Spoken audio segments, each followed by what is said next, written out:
Dear student, in that session we are going to discuss about the regulation of water reabsorption through the ADH.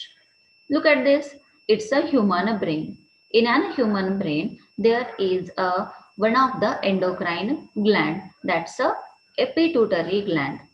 Their position, there is they can just present below the hypothalamus. Look at here, it's a part of the hypothalamus, and this hypothalamus having a special type of a receptor. These receptor can detect the osmolarity of the blood, so there is a presence of osmoreceptor. Now below that there is a pituitary gland. Now this pituitary gland having a two part, one part just present anterior side, so that is the anterior lobe, and the posterior lobe. The anterior lobe is called as a adenohypophysis, while the posterior lobe called as a neurohypophysis. So when the osmolarity of blood is increased, when we're eating different kinds of namkins or the salty substances, like different kinds of sev, bhujia, or the papad, as well as pickles. So when we eat that kind of a salty substance, so there is a due to the again due to the loss of the water, as well as sweating, so there is a osmolarity of the blood is increases. So what happens is, so that's time the posterior lobe or the neurohypophysis secretes or they triggers the secretion of ADH. ADH, that is a anti-diuretic hormone. Their another name is a vasopressin. Now this ADH is secreted from the posterior lobe. Now their target organ is a nephron or the part of the DCT, that is a distal convoluted tubule. ADH, they helps to reabsorb the water from the DCT, and that's why they can helps to collecting tubule to permeable. They permeable for that water substances one, and that's why they helps to decrease the urine volume. So when there is and decrease the urine volume, automatically they can affect the osmolarity of blood. So decrease the flow of that volume, and there is a concentrated urine is expelled out from the body. They affect the osmolarity of blood. So they can use a feedback mechanism to that posterior lobe. So that's why the posterior lobe, it can be decrease the secretion of ADH. Now again there is a reabsorption of water is again less one. So that's time they can give the feedback mechanism. When their secretion is increases one, now the concentrated urine is expelled one, again they can affect the osmolarity of blood. Now again they effect to the posterior lobe, and the secretion of ADH is a less one. So whole they are going in a cyclic manner, and they regulate the urine composition, or they helps to maintain the osmolarity of blood. So that's why this whole cycle is called as a feedback mechanism. We know about that ADH helps in an reabsorption of water. ADH, it is an antidiuretic hormone. Their another name is a vasopressin. So they helps to reabsorb the water. But in some person, like a diabetes insipidus, we know about that there are two type of diabetes: diabetes mellitus and diabetes insipidus. Diabetes mellitus is the it occurs due to the deficiency of insulin, while the diabetes insipidus is related with the ADH or the deficiency of vasopressin. In that person or that patient, they feel thirsty, and frequently urination is there.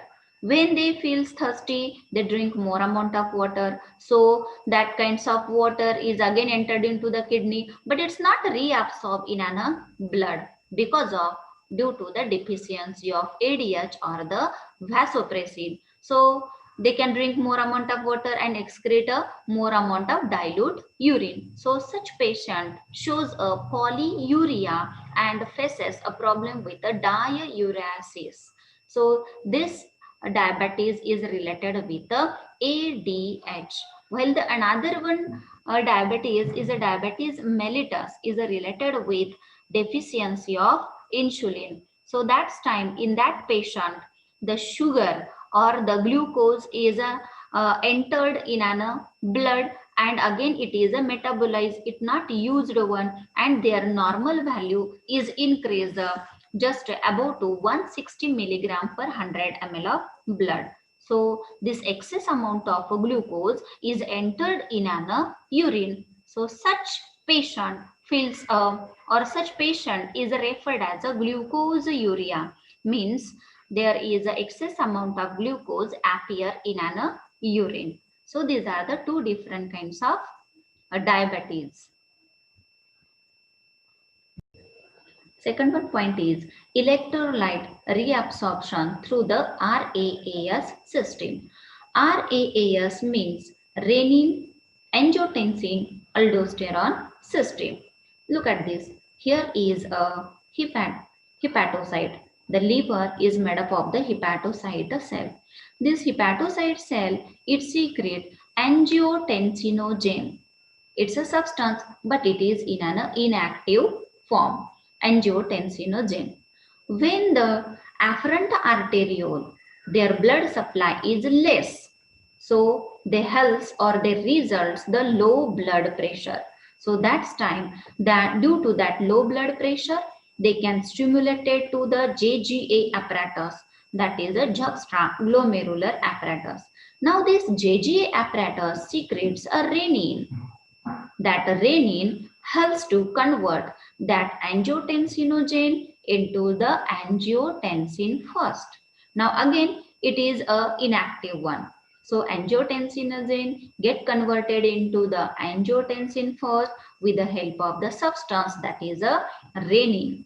Now this angiotensin first get converted into the angiotensin second with the help of enzyme, that is a angiotensin converting enzyme. So that's a ACE. So this enzyme, they convert that inactive substance angiotensin first to the active substance, that is a angiotensin second. Now this angiotensin second, it stimulated to the aldosterone, and that aldosterone helps to reabsorption of Na plus and the water. So let's learn about the functions of the angiotensin second. First one function is it constricts the arteriole in kidney, thereby reducing a blood flow and increase the blood pressure. That is a vasoconstriction. Vasoconstriction of arteriole. So when the arteries get constricted, now increase the blood pressure. Stimulate the PCT. This angiotensin second, they stimulate the PCT, that is a proximal convoluted tubules. That cells, they enhance the reabsorption of Na plus, Cl minus as well as a water. So PCT, that is a proximal convoluted tubule, reabsorb more amount of Na plus and the Cl minus ions as well as a water. And if we remove the PCT from the nephron, now the dilute urine is expelled out from the body. Now the third one function is it stimulates the adrenal cortex. We know about that at the top of the kidney there is a suprarenal gland, that is the adrenal gland. Adrenal gland consists of two parts, adrenal cortex and the adrenal medulla. Now that adrenal cortex to release the another hormone, that is the aldosterone. They secrete a number of hormones, but they are related with the kidney functioning, that is the aldosterone. That aldosterone stimulate DCT and the CT, so which helps to reabsorb more amount of Na plus and the water. So due to that one, by the reabsorbing the Na plus and water, there is a increase the blood volume and the blood pressure. So that's why they can maintain like a electrolyte reabsorption. They helps through the RAAS and the JGA apparatus. So they maintain the blood pressure. ADH and RAAS. Both that system helps to maintain the homeostasis, that is maintaining the internal environment. We know about that ADH, that is a vasopressin. They helps to maintain the water balance. So they reabsorb the more amount of water from the DCT and the CT. So they maintain the blood volume.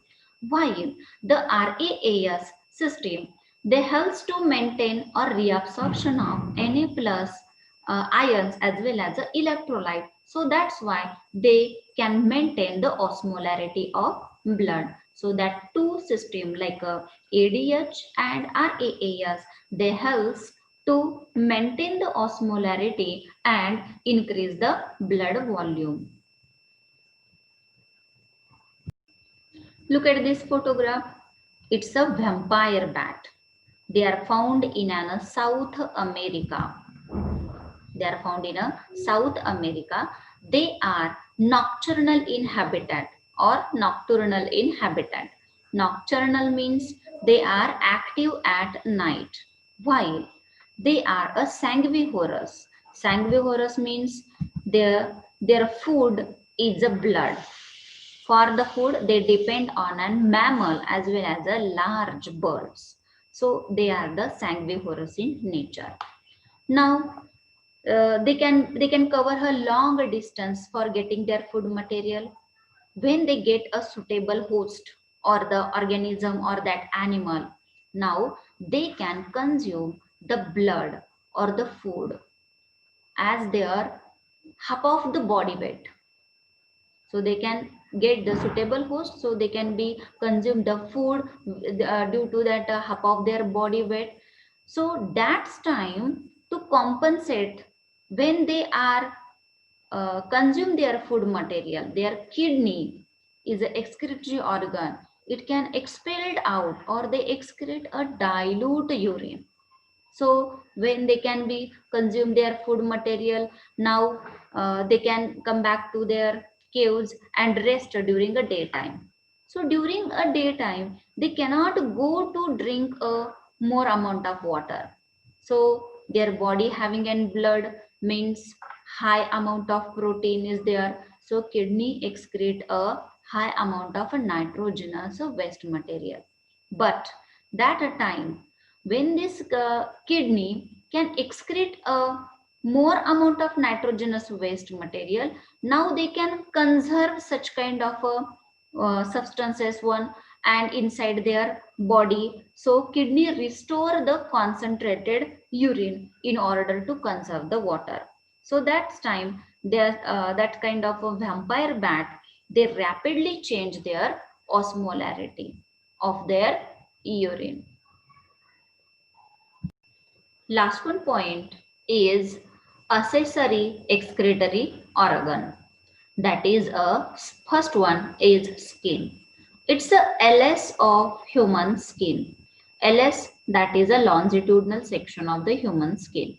It consists of the upper epidermis, middlemost dermis, and lowermost part is the fat. Now, the other organism, their skin is thin and the permeable. Permeable means they can help to exchange the substance like a water as well as some kinds of a waste material. They can diffuses from the skin. But in a human skin is thick and the impermeable. So that's why this human skin having a two kinds of a different gland. One is a sweat gland. Look at this. It's a picture of that sweat gland, and the another one is a oil gland. Oil gland means that is a sebaceous gland. These two major glands present in our body. So look at this. It's the LS of the human skin. There are the hair follicles are present. So that's why it is one of the characteristic of the human skin, that is the presence of the hair follicle. Now that hair follicle, there is a opening of that sweat gland. Through that sweat pore is there. This one is a sweat gland. The structure of sweat gland It's a tubular, coiled, and the unbranched structure. These sweat gland secrete a sweat. They open into the skin, and the main function of that sweat is act as a thermoregulation. Means it is a one of the thermoregulatory organ. It can maintain the body temperature. जास्त ज्या वेळेला घाम येत असतो त्यावेळेला आपल्या बॉडीचं temperature कमी होण्यासाठी मदत होते with the help of that sweat gland. Now this sweat consists of the NaCl substance, then the water, as well as a small amount of urea and the lactic acid. So all are excreted through that pore, that is a sweat pore. Now the second one gland is a sebaceous gland. Look at this structure. This is a sebaceous gland, and their main secretion is a sebum. Like that, oil gland, they secrete a oil, and this oil is nothing but a sebum. So this sebum or the oil which appear at the base of that follicle or the hair follicle, so they helps the skin lubricating. So whatever the substance or the oil which is secreted here, it can enters or upper surface of that skin or the hair follicle. So it makes the skin softer one. Now their location, where they are located at the neck of that hair follicle. So this is about the accessory organ, that's the skin.